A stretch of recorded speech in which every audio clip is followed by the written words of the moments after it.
श्री गोपाळ कृष्ण भगवान की जय. लीळा नंबर 585. भोकर येथे महालक्ष्मीच्या देवळात मुक्काम. मग तेथून सर्वज्ञ भोकरला गेले. भोकर गावाच्या पूर्वेस उत्तराभिमुख महालक्ष्मीचे देऊळ, तेथे सर्वज्ञांचा मुक्काम झाला. सर्वज्ञ श्री चक्रधर स्वामी खूप मयाळू, दयाळू, कनवाळू आहेत.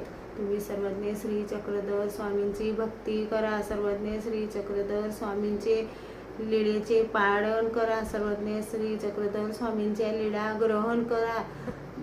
जरी असे मी दरिद्रीहीन दूढ धरीन तुझे चरण, सर्वस्व तुझ अर्पीन अंगी करावे. दयाब्दी अंतरी आठविता तुझे नाम, दुःख संकटे जातील पडून, हृदयी होते सुख समाधान. नाम तुझे उच्चारिता अतिनंदन, अनुसय वाळा अगम्य तुझे अनंत लीळा. वेदनाही काही कळेना मी पामर काय वर्णू. कृपा तुझी झाल्यावर यक्ष डाकिनी पडती दूर, भूत राक्षसी पिच्या जाती दूर निघून. तुझे ऐकून स्तुती स्तोत्र दुःख भोग भय नासती शीघ्र. आनंदित होते अंतर परमपुरुषा परब्रह्मा, ज्याचे हृदयी भक्तिभाव तो रंकाचा राव.